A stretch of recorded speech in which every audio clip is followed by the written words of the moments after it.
Howdy and welcome back to the Ineligibles podcast. My name is Will Stone. His name is Chase Caldwell. Hayden Garland pulling the switches in the back off camera. How's everybody doing? Doing well. Doing well. How are you today, Will? I'm good. Went to the open practice yesterday. My favorite new tradition that we do. I'm looking here at the schedule that we're going to talk about later, and it says that we are 25 days, 21 hours, 55 minutes, and 28 seconds until New Mexico. So that's exciting. Just under 4 weeks to go. But yeah, man, I'm excited. Yeah, it'll be here before we know it. I can't believe it's already August. It kind of snuck up on us, but I'm excited. Ready for football season for sure. And ready for cooler weather. Like I know that's like I know everybody can say that right now, probably, but man, I'm so tired of this hot weather. It's so true this year, though. It's so true. When I think of football season, I just think of like colder weather, and it's just nice. You know what I mean? Austin has actually broken the record for the most 100 plus degree days in a row. I think we're on close to 30 now. We're right at 30, and the 10-day forecast does not show any highs less than like 102 or 104 or something like that right now. So we're smashing the record. Well, my backyard is toast. I'll tell you that right now. It's not having a good time. Yeah, I have a random just hole that came up in my yard from, I guess, it got so dry while I was gone that there's just a hole where the sprinkler head was. That's not what you want. No, not at all. I could like put my whole head in it, just a gigantic hole in my yard. So, got to figure that one out. Any landscaping people around my area, give me a call because I have no idea what to do about that. But yeah, if you want to sponsor the program, let us know. Yeah, we're open to advertisers right now.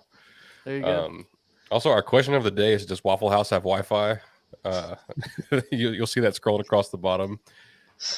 Hayden came in last place in our college fantasy league last year, so his punishment is to do the Waffle House challenge. 24 hours in a Waffle House. Each waffle that you eat subtracts an hour. So he's saying he's going to get there at 5:30 a.m. and leave by 5:30 p.m. So that's the plan. I'm pulling for him. Some people call it a punishment. I call it a reward. I get to go to Waffle House. Alexa doesn't like it.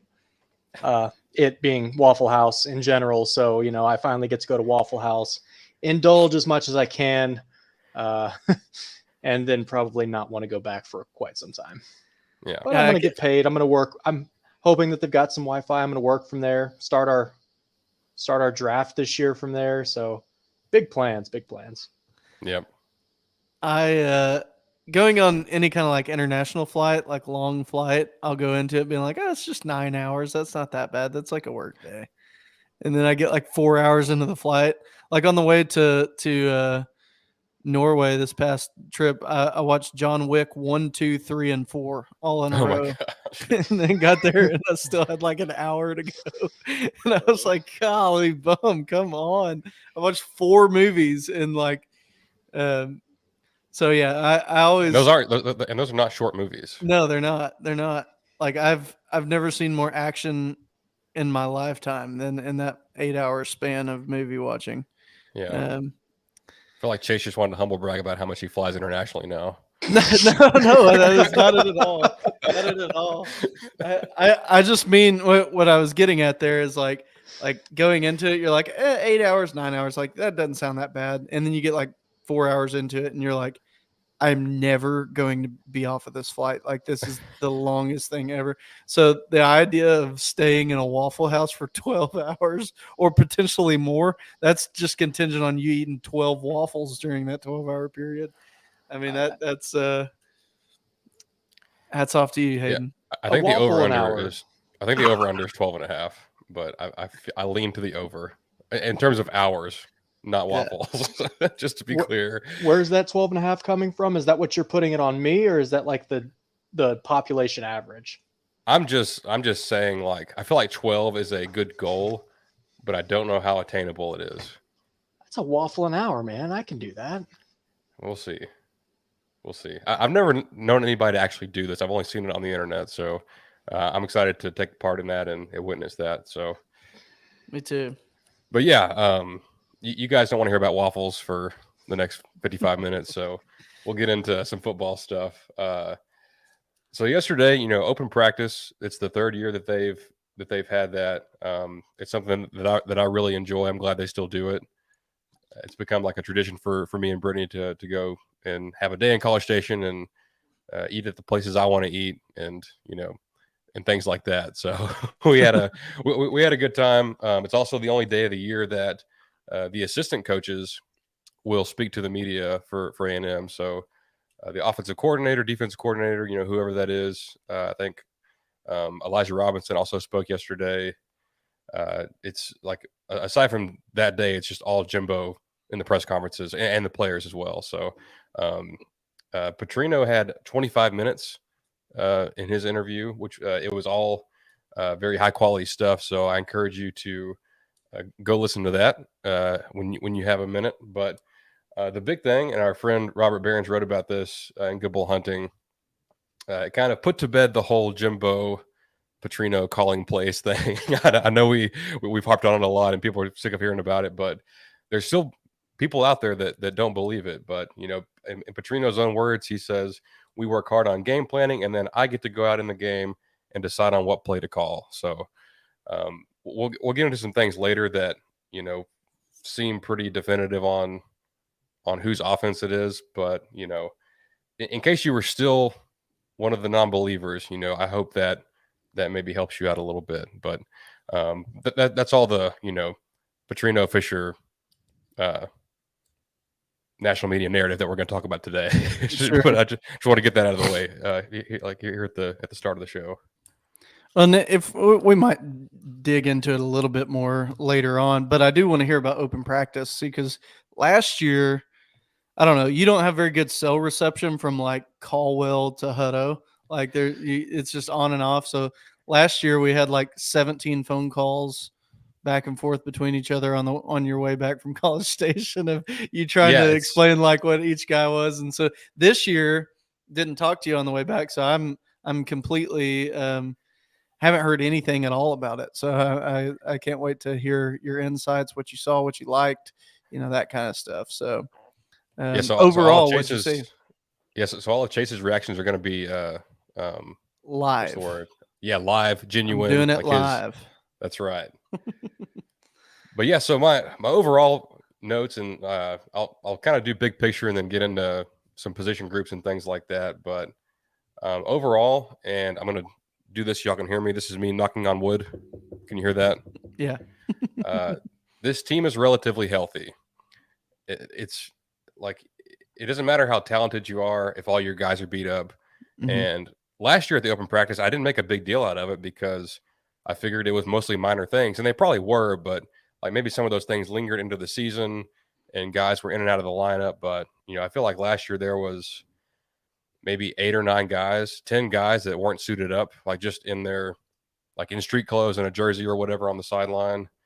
Didn't see that at all really this year. Just one guy wasn't in shoulder pads and a helmet, and that was Brownlow Dindy, defensive tackle.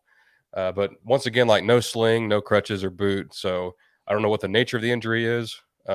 Maybe it's just a load management thing, but don't have any insight there. But in terms of the other guys, there were 4 other guys that didn't practice. Ruben Fothery has been ramping back up. He's got a knee thing that he got taken care of back in the spring.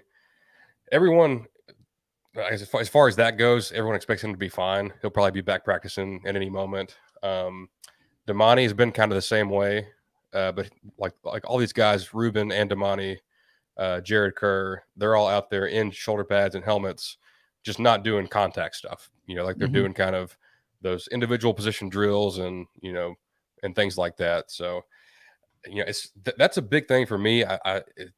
It's why I knocked on wood. I'm very superstitious about injuries. It's the worst part of sports, but so far so good on that front. But that's good.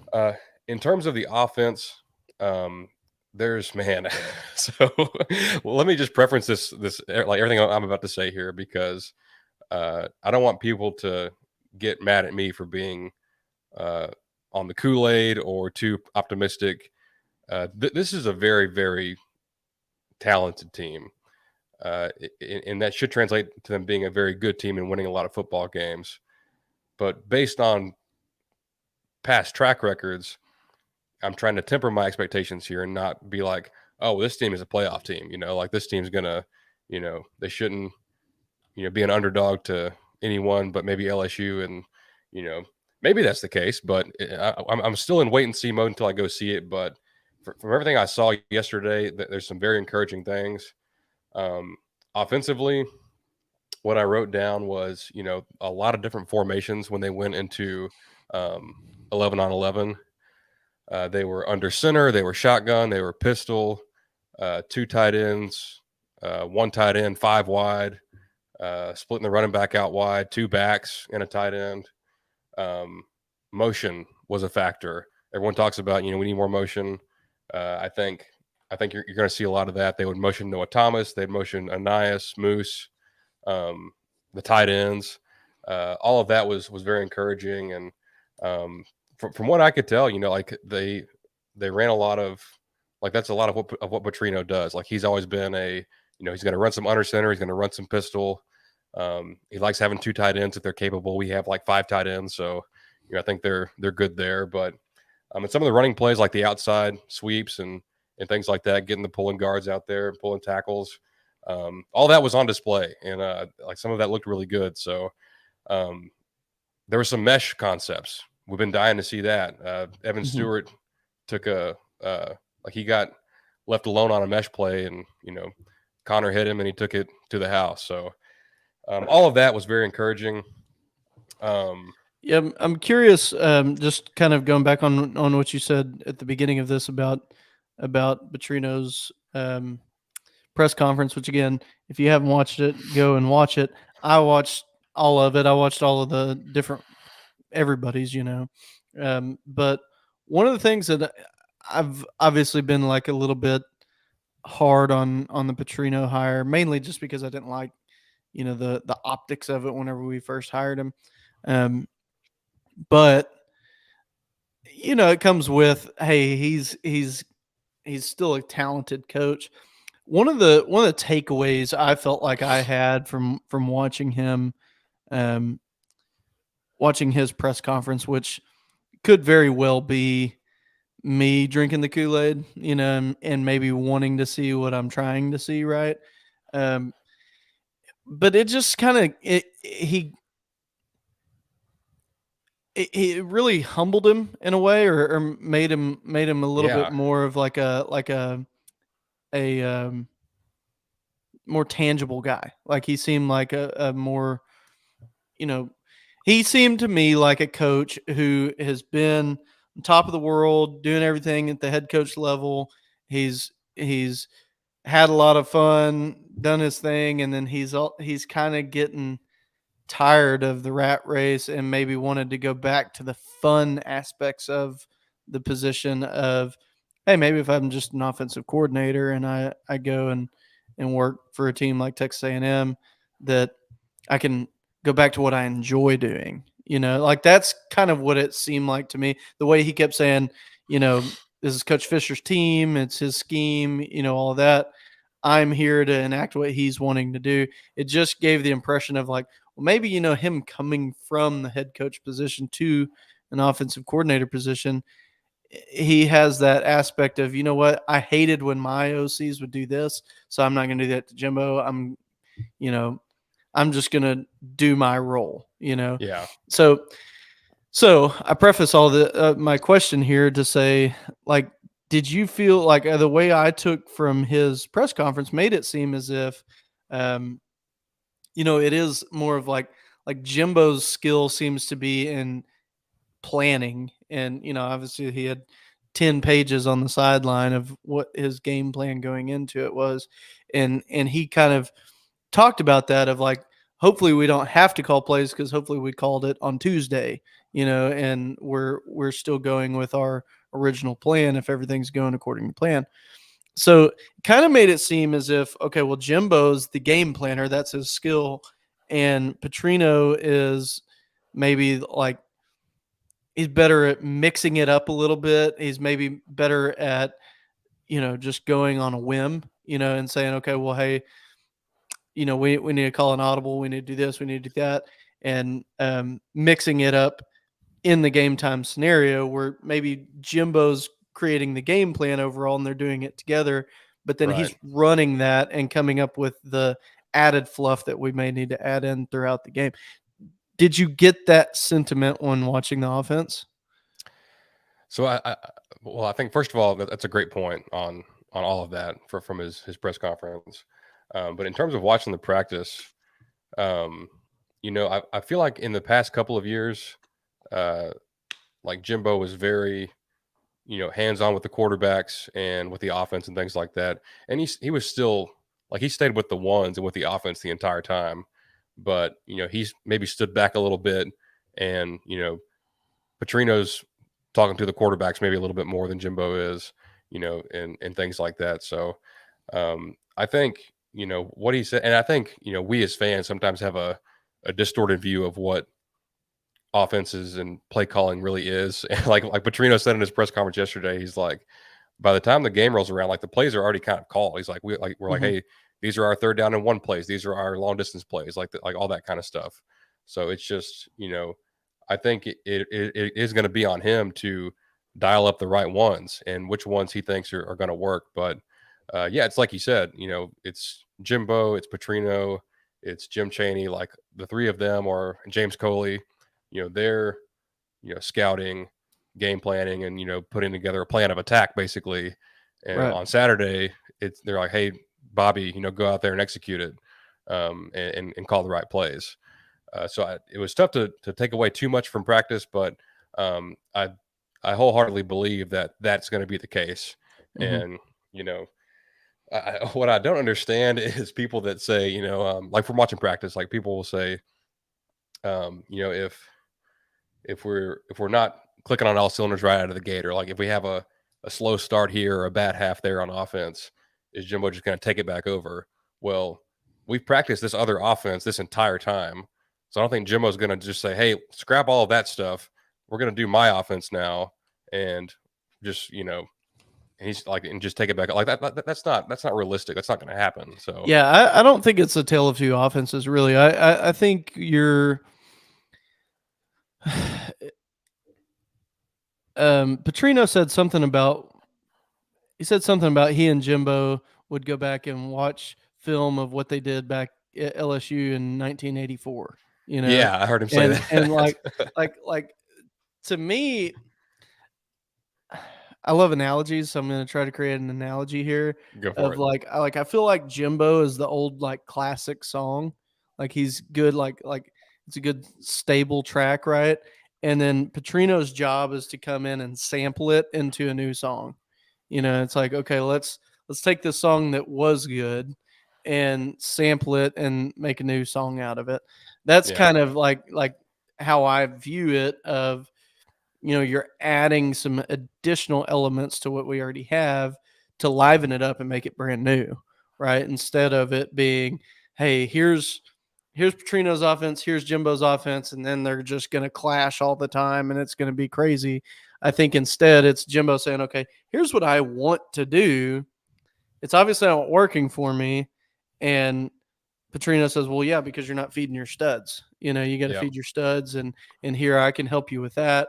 You should be calling this play twice as much, and you should be doing this, and that self scouting aspect of it, I think, is good to where that's how I kind of envision this relationship going, and that's kind of why I ask that is just from the little bit that you said about the offense. It sounds like you saw some fingerprints of Petrino, more so than what you might have seen last year. Oh yeah, and like I've like in the off season, like in the past few months, I've kind of gone back and I've watched a little bit of tape from from his Arkansas days, when he was at Western Kentucky, and then when he was at Louisville, especially the game where I think he scored like 60 on Jimbo's Florida State team. And there's some like similar, like that's 3, like the quarterbacks are all 3 like way different players. but a lot of those basic concepts are the same. And I think one highlight on the offense that I do want to kind of emphasize here is, a lot of folks are excited about the passing aspect of our offense, and they should be. And we're going to get into that. They should be very excited about that. But this team is going to run the ball really, really well, and because that's what Petrino loves to do. He's always done well at it, and he's got the horses and the talent to do that really well for us. So, don't think we're just going to come out here and just throw the ball 50, 60 times a game. It's going to be very balanced and very effective, I think. So you definitely want to iterate that, and that's kind of what from going back to the spring game and seeing yesterday. I think Jimbo used to be kind of an under center guy, but we haven't really run that very much since he's been here. And they repped that a lot yesterday, and they repped the two tight end look. The receivers kind of rotated in and out a little bit. Two running backs, fullback. Sometimes he ran a fullback dive yesterday. Haven't seen that in since like the early 2000s probably. So, but yeah. So there's a lot to be excied about, and like we said, I think that relationship is going to be really strong. I feel silly for knocking the hire at first. It's kind of like what you said about the optics. Yeah. When you first hear that, you're like, oh, like that's what like that's who we hired. We could have hired anybody. We hired Petrino. He's got all this baggage, but everything I've heard and learned, it just seems like this is a really, really good fit, and they get along really well. Yeah. So I'm excited to see it on game day. But yeah, I think overall, like we really, as a fan base, kind of didn't really jump into that hire with both feet. But I don't know. I feel like I'm ready to give the guy a chance, and that's who we're going with. That's who we're going with, and so the way that he handled that press conference and went about it gave me a lot more confidence that we're going to see what we want to see out of it. And I'm excited to hear from you that there was so much about so many different personnel groups, and just you saw a lot, because that's part of like Jimbo's whole deal that I feel like he's not good at. Like I feel like he could draw up some great plays, but I never have felt like he could get too creative where it's like, okay, yeah, we have these 7 tight ends that are fantastic, and we're running a 1 tight end set every time, and we're trying to get them playing time by subbing them in as a fullback instead of just running 2 tight ends at some plays. It just seems like he's not as good at mixing it up like that, and so hopefully we'll see more of that. Yeah, no, it's very exciting for me, and it kind of goes back to I'm trying to contain my excitement for because right now, per SP Plus, and is projected to have the number 2 defense. I don't really believe that. I think it's probably overstating it, but our offense is projected like 66th. And I think that's going to be a big. I think it's probably a top 20 offense at the end of the day when it's all said and done. I hope so. Yeah. And maybe I'm being too optimistic, but from what I saw, we'll get into some players. Yes. Oh, actually, first thing. Yeah. So tell me who jumped out to you, or go defense. Where would you rather go? So I've only got one thing on defense. Okay. Like big picture wise. Uh-huh. I saw 0 3-man fronts yesterday. Just want to put that out there to calm the masses of the Aggie fan base. There was maybe 1 or 2 instances where the defensive ends were in a 2-point stance, with the hand off the ground, but it was the same. It's the same 4 down linemen that we had. Just one of them was standing up, and that's it. So I didn't see. I'm not saying that we're not going to run any. I'm just saying in this practice. They did not practice that yesterday. So, yeah. But, I'll start with quarterbacks. So, still a competition as of today. Connor and Max are rotating days with the ones. This was Connor's day with the ones, which I was excited to see. I think he's still the favorite to win the job.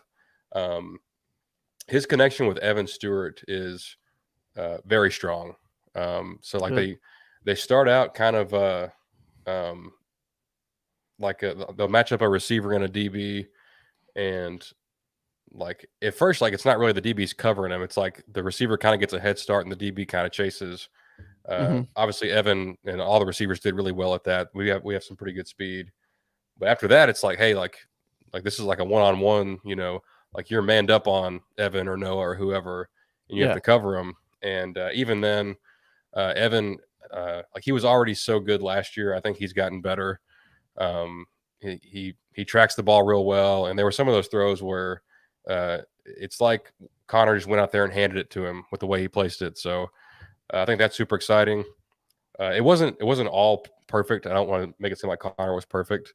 There was a couple of throws in the middle of the practice where the throw was maybe like a little bit behind the receiver, and more often than not, the receiver still caught it. I think they caught it, probably the vast majority of the time, but there's just a couple where I'm like, man, like I don't want the receiver to have to, kind Come of back reach to the back, ball. yeah, Sure. and things like that. But it was like, maybe 3 or 4 times here and there, like not Mhm. like every pass was off. So really and truly, there was only one pass, like there was one deep ball that kind of drifted out of bounds where Evan couldn't get to it. But besides that, everything else was pretty uh, fantastic for Connor, and Max had a good day too. He Yeah. went, he ran with the twos a lot, so I was more focused on the side of the field that had the ones. But Mhm. when I looked up, Max was doing good things. Good note on both guys. Neither one threw an interception yesterday. That's good. In the past years, I've like all the quarterbacks have thrown picks, and I just chalked it up to let's practice. Not a big deal, but it's kind of nice to see your quarterback's not making mistakes even in practice. So Yeah, absolutely. that's a positive. And both guys were not hesitant at all to take off and run when it was there. So there were cases where when they went like 11 on 11, where uh, our guys were just covered up, and Connor would see an opening and he would tuck it and run. And I think that's something that we've kind of been begging for, and Yeah. he's got the talent to take advantage of that sometimes.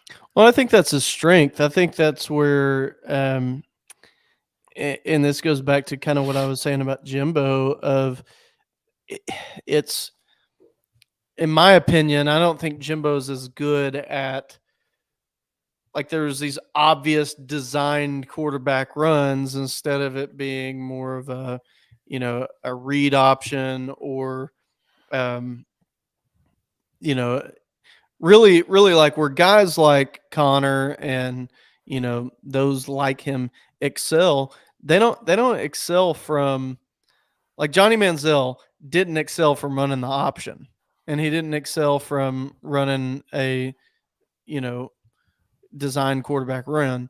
He excelled from making two reads, didn't see anybody open, took off running down the field. Like that's where those guys excel whenever the defense is in um, obvious passing down. They're in pass protection, and you got nothing, so you take off running. And so Right. now to create that in a game or in a practice atmosphere really hard, especially whenever normally you're not going to want your quarterbacks getting touched during practice. You don't want people falling over each other, and that's what happens with guys like that. So it's harder to point that out there. But I have a feeling that um, Petrino will be better at Yeah. doing that, designing plays for that, anyways. What did you see? Like, was there any receivers or skill positions at Oh man. These who stood out?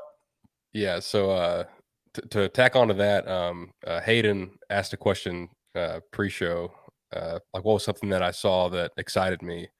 Um the running backs and the receivers, uh I think individually and collectively are probably the best units we've had there in a long time.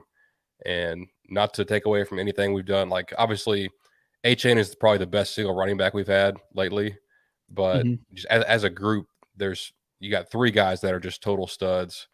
Um, Ruben Owens, you're going to hear every outlet talk about the day he had.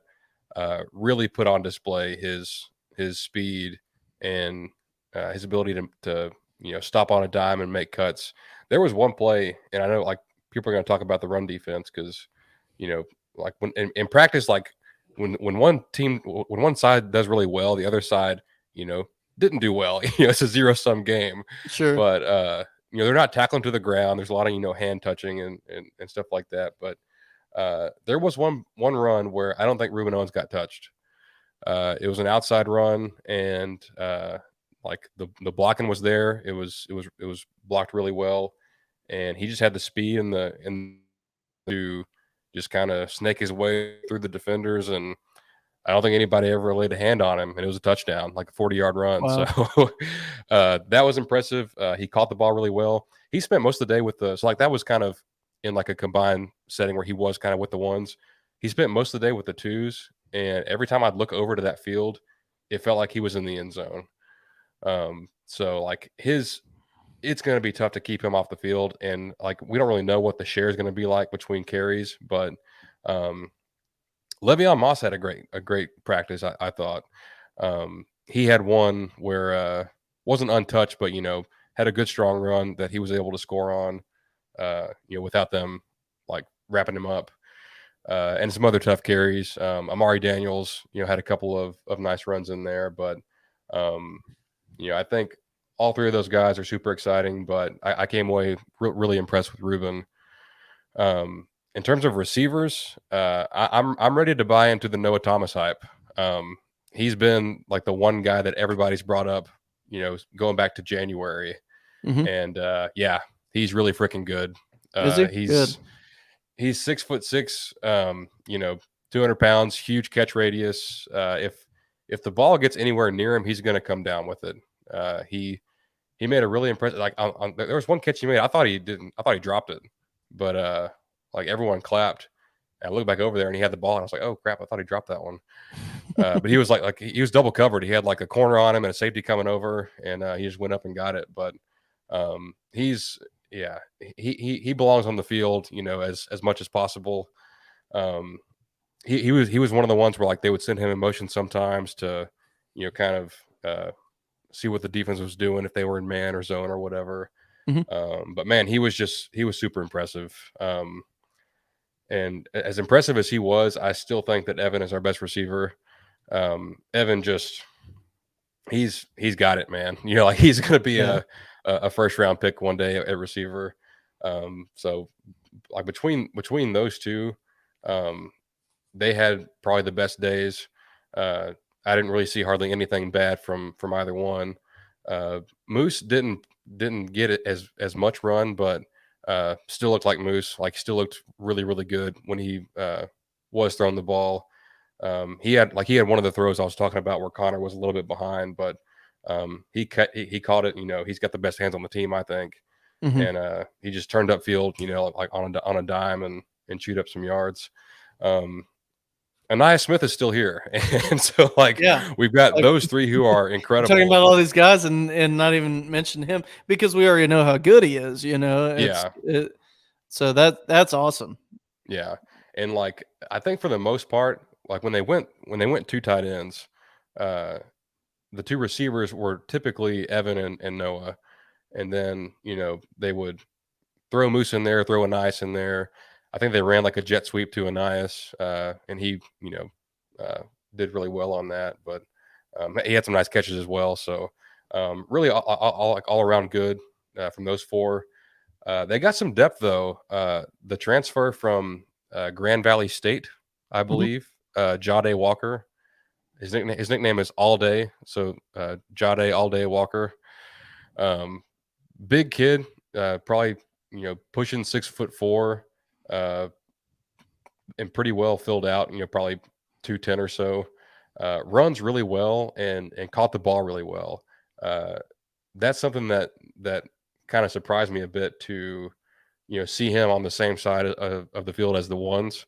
And he was rotating in just as much as Moose or Aniyah was. That's good. I think they really like what they got with him.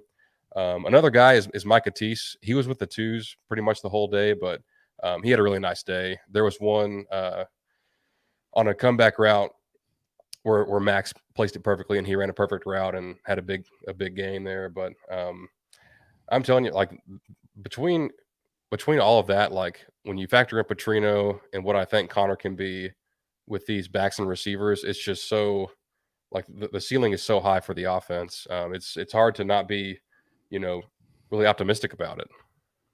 Yeah, I mean that's wonderful to hear. I mean, what'd you see on the offensive line? So a lot of other places are you know, talking about how the O line had a little bit of a rough day, and you know, in one on ones, which I think is kind of skewed towards the defense's favor, Hmm. because they're just lining up and rushing, like they don't have to worry about like what play it is or anything. Yeah, And same with like one on ones when it's receivers versus corners. Like it's yeah, it's almost not fair, you know. yeah, and there's a lot of room, you know, for like an inside move. If you set out, if you set too wide, like it's easy to get beat inside. And that happened a Mhm. couple times, but um, yeah, I'm really impressed by so Fathery was out, so not taking part in these kind of drills, but Chase Basantis was in his place at right tackle. He had a really strong day. I thought he got beat by Shamar Turner, you know, a time or two, but I mean, I think Shamar Turner may be a breakout player this year, so not too down about that. Sure. In the team drill or in 11-on-11, you know, the battles were a lot more even, and Mhm. you know, Basantis was able to hold off Shamar Turner, you know, in good stretches. Um, the interior, I think is very very strong, and I think we really struggled with the interior O line last year. You know, Foster only played a handful of games. I don't think Layden was ever healthy the whole year. We had 4 different guys play left guard for us. So um, between, I thought Layden looked like his old self, which is very, very encouraging. Um, Bryce Foster looked good. Cam Dewberry looked really, really good. Mark Naboo is kind of this utility guy that is good enough to start, but there's not really a place for him to go right now. But he's just as good as any of the other starters, you know, on the O line. Heck, Mhm. there was a time where Basantis went down with a knee. He ended up being fine. He actually went back in later, but he had to come out for a little bit. So they put Naboo at right tackle, and he did fine. You know, like he just kind of can do a little bit of everything. That's good. Trey Zune, you know, he's finally fully healthy. He was going against Fadil Diggs. Actually, he won the first rep against Diggs. Was able to kind of force him outside and you know make him, you know, and go the long way around the quarterback and keep him off of him. But you know, like he was one in the one on ones where you know set a little bit too wide, and Fadil was able to work back inside pretty easily. But you know, all in all, I think there's once you get Ruben back, you know, I think there's a lot of really good, you know, there's good talent, there's good like high end talent and experience there, and there's good depth that we haven't had in I don't like years, you know. So Yeah. I feel really good about that. Like we can probably, you know, you don't want any injury, but if you have one, you've got some guys that can, you know, keep it from being too much of a drop off. Sure. But I'll touch on tight ends real quick. Donovan Green's working back from an injury, so he was with the twos most of the day. At least I think that's why he was with the twos. Um, kind of like Ruben Owens, I would glance over there and he's making a big play. Like he's just ripping up the number 2 defense. The guys that took all the reps with the ones were Jake Johnson and Theodore Orstrom, the kid from Sweden, and Mhm. he looks incredible Good. from a size standpoint. Um, like him and Jake didn't just like set the world on fire and make like these sick catches or anything like that, but they both made some really nice plays. They blocked really well, you know, like they would put them in motion and you know and things like that. So um, I think you got 3 guys there that they probably feel pretty comfortable with, and they're all from that same class. Sure. Jaden Platt, the freshman tight end, uh, looks very very promising physically. So I think there's a lot to be excited about there. Really, you know, this all sounds like sunshine and rainbows, and I'm trying not to make it sound like that, but you know, on the offense, you know, and especially, you know, I think the one pitfall could be offensive tackle. Like Mhm. you need Ruben healthy, you need Zune to uh, play to his potential and bounce back. I don't know what they do with Basantis if they like. You don't want to throw a true freshman in the mix if you don't have to, but you know, if he's called upon, I think he'll perform well. So It's I'm really trying hard to temper things on offense, but it's just there's too much talent there for it to not be good. Yeah. Well, that's good to hear. I mean, I think it's been that way for a while. It's been, and I think we've all collectively known that there's a lot of talent there on offense, but for some reason there was just something missing that it wasn't getting put together. And Yeah. I'm hoping that that's where you see Petrino come in and put it together, create Yeah. new avenues for that to be there. Um, did you see anything on defense that jumped out to you? Was there any guys? Um, I know it sounds like you were watching a lot of the offense. Well, obviously Yeah. you're watching both, but Yeah. like you said, it's a zero-sum game. It's hard to say like, the defense got a sack. Oh, good for the defense. We have a great defense. Oh, the quarterback threw a touchdown. Oh, we have a great offense. It's hard Yeah. to self scout that way, but Right. still, I like to me. I look at you mentioned earlier that SP Plus says that we're the number 2 defense out there. I mean, that's incredible. I think for me, it's more of like we know going into this year that we've got a really strong, good defense. Like there's Yeah. no question. So if these offensive players are making plays and really showing out in practice against what we already know is a good defense, that's a promising sign. Um, Right. Again, but there again, they do go against each other in practice every day. So it could have been the day before defense did 10 times better than offense, right? And so like Right. that, there's always that give and play too. Yeah. So what stood out to you from the defensive side of the ball? Yeah. So a couple things, and I think this first one's more of just a note, kind of in general about the true freshman class. We talked about that class of guys coming in, and I think it finished up ranking like maybe 15 or 16. There's not anybody from that class that looks like they don't belong. I'm not saying they're all going to be studs, but and I'm not going to call anybody out here, but there's been times in the past where I would like there was a player or two that like you saw him in practice and you were like, yeah, I'm not sure if that guy's ever going to play here, Mhm. and you know the they usually didn't end up playing here. So, Yeah. um, like to go back to Hayden's question, he asked something that I didn't expect to see, that I did see, and that's the freshman defensive backs look very strong. I think it was 24/7 had kind of put out there last week that the outside corner position was going to be a very contested battle between Tony Grimes and Josh DeBerry from Boston College. So Josh DeBerry was, he kind of played more nickel, I think, at Boston College. He was the starter at outside corner yesterday, opposite, like with the ones, opposite Tyreek Chappelle. Um, and then the next man up was Javon Thomas, a true freshman from South Oak Cliff. Really? He looked really well, just a super fluid athlete, just really nice looking player. We talked about on the last show, it's not uncommon for us to see a freshman corner, Mhm. come in and get starter reps and really play well. So that might be Javon Thomas this year, if he continues to improve. But Really, I would say historically at A&M, I think really going back over the last 10 years, I bet you could probably point to a true freshman every single year that played on the DBs. definitely more often than not. Yeah, because I mean, you think like even like if you plug safety into that mix, Yeah, then you definitely could probably come up with one every single year. yeah. So I think and like we said, like they haven't even scrimmaged yet. They're still playing with the lineups, and so I think Tony Grimes was with the twos most of the day. So I didn't see I didn't see a ton of his reps. Hmm. But yeah, as far as the rest of the secondary, I thought DeBerry played well. Javon Thomas looked good when he got in the game. Tyreek, um, Bryce Anderson, obviously, Jacoby, Jordan Gilbert, like all those guys played really well. With Damani being out, your starting safeties were Jacoby Matthews and Jordan Gilbert. So both of them got a lot of reps. So Dalton Brooks was at nickel. I don't know if I mentioned that, but he's one of the true freshman DBs.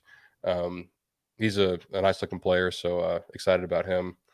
As far as linebackers go, I thought that Edgerrin Cooper was super impressive, especially when it came to coverage. He was all over those tight ends and running backs, and constantly breaking up passes. Could say the same for Martrell Harris. He got quite a bit of playing time with the ones a little bit, and Chris Russell did some nice things in the run game, I thought, but definitely came away thinking, that Edgerrin Cooper is primed to have a big year, which I hope he does. I said the same thing last year. I was impressed with him at practice, so hopefully he's he's figured it out and can really be consistent with it, because he's super talented. Yeah. I'll finish up with everyone's favorite, the defensive line. It's just, I mean, I don't even know what I can add about this unit. There's just, speaking of units, Samu. I can't say his last name. His first name is Samu. His last name is like Tamanu Pepe from Atascocita or somewhere in Houston. But he was 400. I think his family was sitting right behind us because they were always looking for him. You can't miss him. He's this daggum wide. He was 400 pounds in high school. He's cut down. I don't know what he weighs now. I bet he's probably 370 or 365. Somewhere in that range. But moves extremely well for a guy that big, and like pretty much everyone that wasn't a freshman was with the ones. So like Samu, David Hicks, and like some of those other guys, like they were with kind of like the twos and other units and things like that. But we saw some one-on-ones where Samu looked really good. He moved really well. David Hicks, the 5-star freshman, he looked absolutely outstanding. Probably looked the best in the one-on-ones, which sounds weird to say, but it's not just like physically he's very impressive. I know like he was kind of a tweener, but he's definitely going to be an inside guy, defensive tackle. Really? He's already he's definitely grown into that already. So, but what was so impressive was his aggression that he played with. I guess I'll say just that kind of that, like just playing angry and aggressive, and his array of I guess his arsenal of pass rush moves is already very advanced. So I said in the D-line show I didn't know if we'd see a true freshman get reps this year. He may just be too good to keep on the bench. He may just be the guy that you have to get in there and play. But sure. And like all the other guys, it's hard to even name them all. But I thought McKinley looked, he looked outstanding. Definitely the cream of the crop, and definitely the leader in that group. He was kind of taking some young guys under his wing and encouraging some guys and things like that. So, he's kind of the Anais of the defensive line, like that veteran guy that's played a lot of football and that we're very glad to have back, because he definitely could have gone to the draft. So. Excited about him. Fadil Diggs, Walter Nolan, Shamar Stewart, like they're all in fantastic shape. And it was tough to gauge it because, like I said, all those guys for the most part stayed with the ones. They would just rotate them in and out, constantly. But there was one part of practice where they put Walter with the twos for God knows why. But I would peek over there every now and then. He's just blowing up the number 2 O line. Like it was just like if he was allowed to tackle the quarterback, he would have got a sack, pretty much every play. So, but the other defensive ends like Malik Silla, Eni White, Overton, like they all showed flashes, and there's going to be a healthy rotation. There's too many guys to not rotate them in. I probably missed somebody, but you guys already know that. Yeah, I mean, you don't have to say everybody's name. It's just that's awesome. I mean, but that just goes to show like the amount of talent and excitement and why it would be a year to be excited, even if rose-colored glasses aside. Like we got a lot of talent on paper, and from what it sounds like in person. It's a good year to have some rose-colored glasses. It's a good year to drink the Kool-Aid. So yeah, there was one guy I meant to mention that I didn't say yet, but that's JD Davis at linebacker. mostly played with the twos and threes, but there was one play where he lit up one of the running backs. I was like, damn. I was like, it's a nice hit right there. So Yeah. definitely some like I thought every position had some highlights, and maybe some depth at linebacker. We'll see about the other corner spot and about the offensive line and things like that. But this roster is very much loaded, I would say. And at this point, we have to go out and see them do it. But Yeah. um, Let's just hope that having that indoor will help us have a nice, healthy fall camp. With the yeah, heat the way it is, it's worrisome. yeah, But I've heard that the indoor is really nice. So yeah. Well, um, I saw today that they were back in the indoor, and I guess I don't know what their schedule is. This was their sixth day in a row. Today was, but they were back in the indoor today, so I'm sure they have a day off coming up at some point. yeah, But yeah, like I think, like we said, once they start scrimmaging and things like that, it'll start sorting itself out, and you'll see like, hey, like these guys are probably in the true two deep, and we'll kind of go from there. But for sure. our plan was to get into the schedule. I didn't want Yeah. to spend. I was Uh, I was about to ask Hayden how we were on time. We were running long, but I wanted to let Will try and name the roster from memory. oh man, He can do it. Let me tell you. How are we on time though? we're at 51 minutes right Yeah. now. So I'd say like instead of maybe we can do like a general overview, and then maybe next episode Oh, we there can we go. really break down the overall schedule, but just Yeah. kind of 30,000-foot perspective, first impressions of the schedule, what we're looking at. I think we could do that. Yeah, so I've got one thing that comes to mind, at least in terms of like like the overall schedule. When I look at it, which you have to do sometimes, you got to look at it. Uh, there's in past years we'd be like, oh, like Bama's probably a loss, or Clemson's a loss, or maybe like LSU, like oh that's probably a loss. Um, there's not anybody where I'm like, oh yeah, we're definitely going to lose that one. Like Right. it's just and we'll get into it specifically, but with the state of the other teams, I think there's a lot of good teams on the schedule and a couple of really really good ones, but I don't think any of these guys are elite. Like Mhm. Bama. I know it's like hearsay to say this, but uh, they're not what they've been. Like this is probably the worst Bama team that we've seen in over a decade, or Yeah. probably longer than that. Probably more like 12, 14 years, however long Saban's been there. And they could totally prove me wrong, and they could go out and make the playoff and win the whole thing. But um, I don't know, man. You look at it, and we talked about it before the show started. It's very manageable. There's not a lot of Very manageable.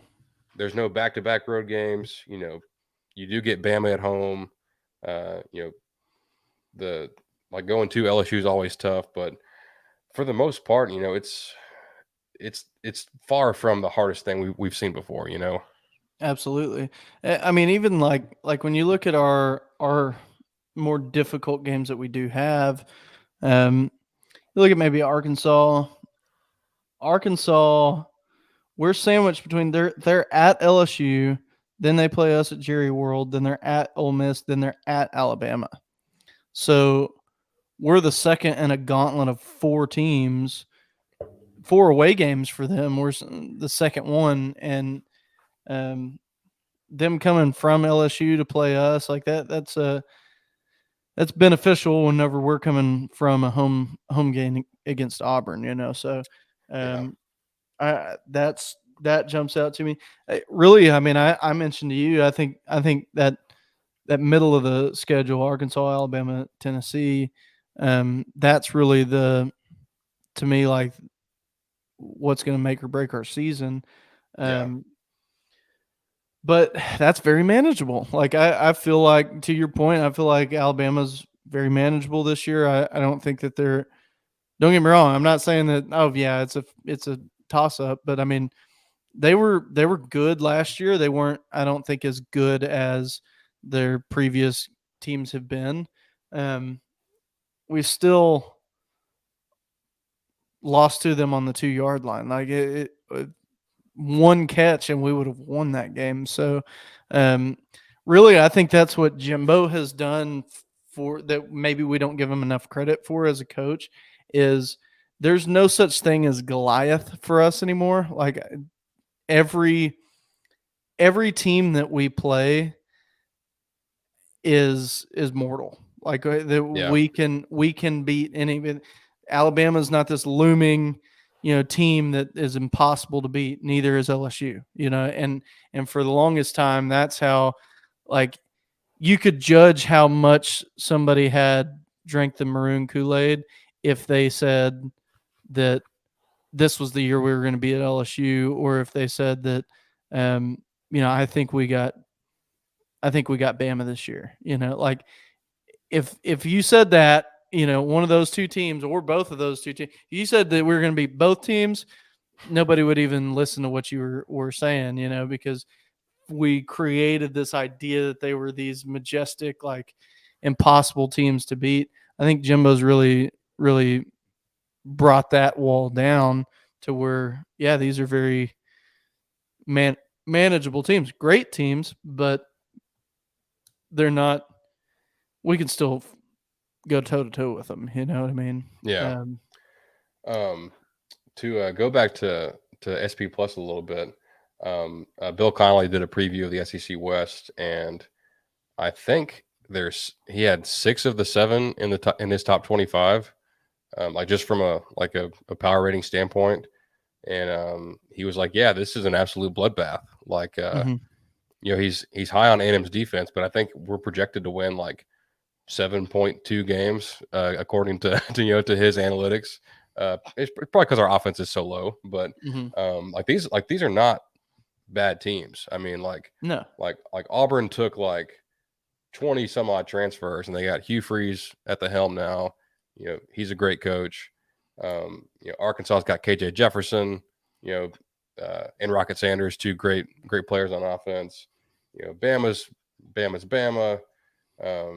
Tennessee, really strong year last year. Yeah, tough offense, but like there's no one on here where I'm like, oh, like that team sucks. Like we're gonna go and mop the floor with them. yeah, But there's no team where I'm like, oh yeah, like they have a really big advantage and we're gonna really struggle to beat them. Sure. I'm curious to see what Mississippi State's going to look like this year. No fault of their own, but and just with the loss of the Pirate, I don't know how good they'll be. Yeah. So I'm curious to see that. Miami's going to be a good team. They were decent last year, and I think that'll be a fun one for sure. Yeah. But even South Carolina, in several years past has been the pushover team, but Shane Beamer's really got them trending upwards, at a good time. And so that definitely won't be a pushover game. However, that's Halloween weekend at Kyle Field. So what if it was the return of the Aggie Knights, That was for South Carolina originally, right? Yeah. That's funny. Could be. 11 a.m. I think maybe the trickiest game here that I don't really have a handle on is at Ole Miss. Yeah. It feels like we should have beaten them last year. I can't stand Lane Kiffin. I can't stand that he's beaten us 2 years in a row. Yeah. And that he tweets about us every hour on the hour, it seems like. So I guess along that note, is there a game on here that you see as a must win? Like obviously they're all must wins, but is there one where you're like, man, we really, really cannot lose that one, or it's going to screw, it's going to screw things up? It's a good question. I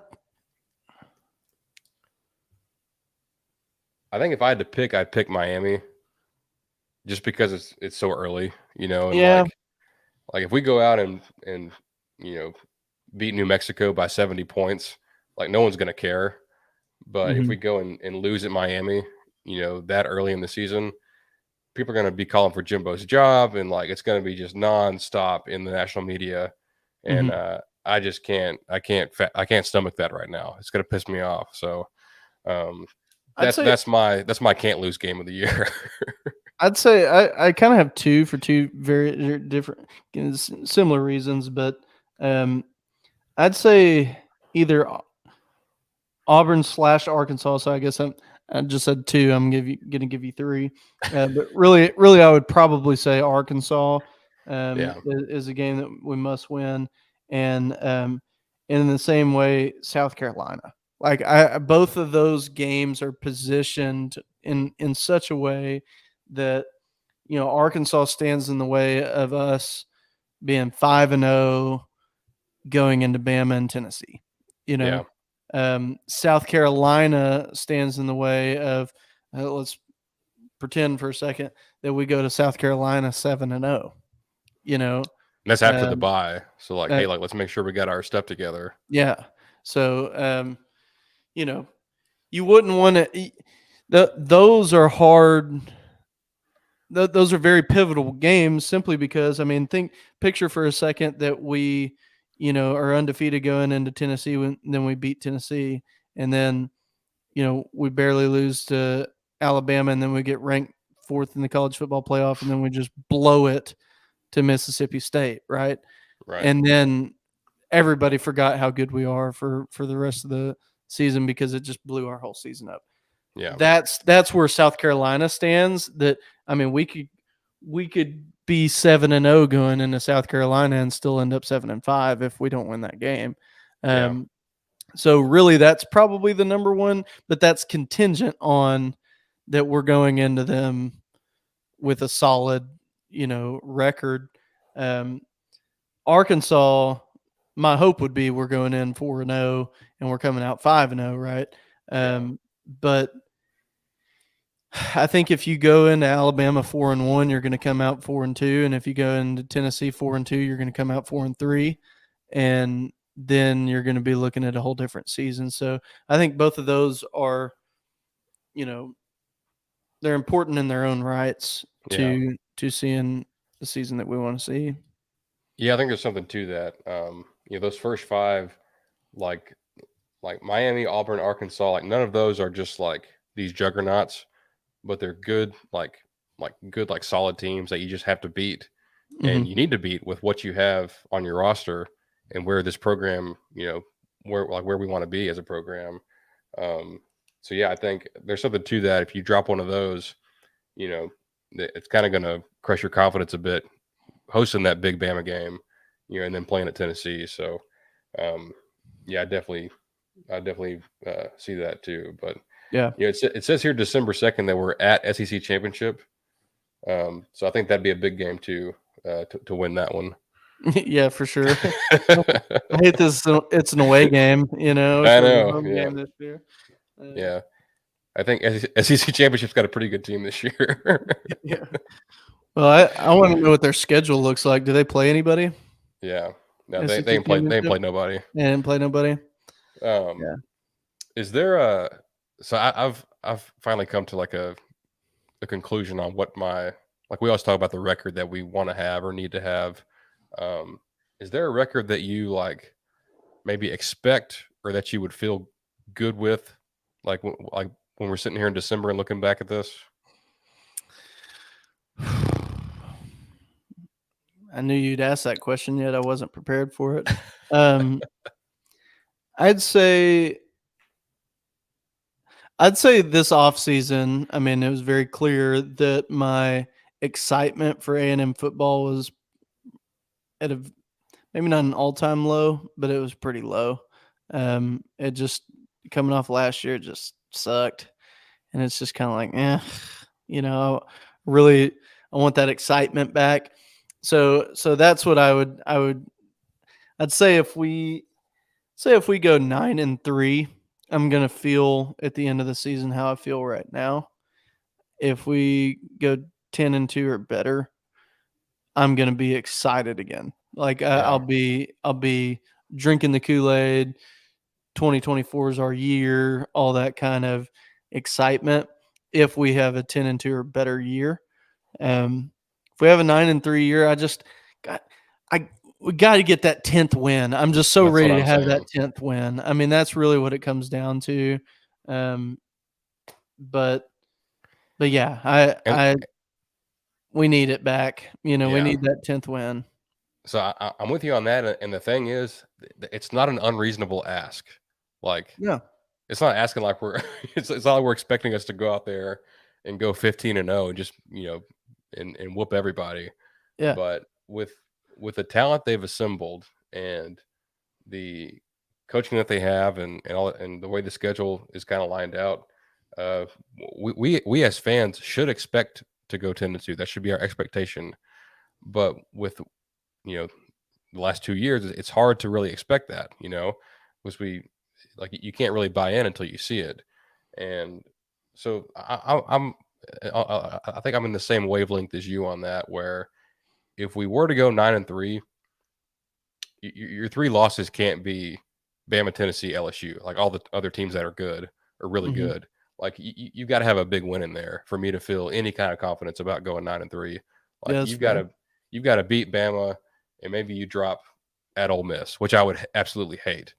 Yeah. But I'd feel better about that than just But beating all the teams that are okay and losing all the good teams. then it'll be like a 2012 situation where you're like, but Yeah, if we could have that Florida game back, right. or man, if we could have just hit that field goal, so I'm with you there. I mean, I'd say like really manageable. Like you look at this schedule and you say, how possible is it for us to beat everybody and lose to Alabama and Tennessee?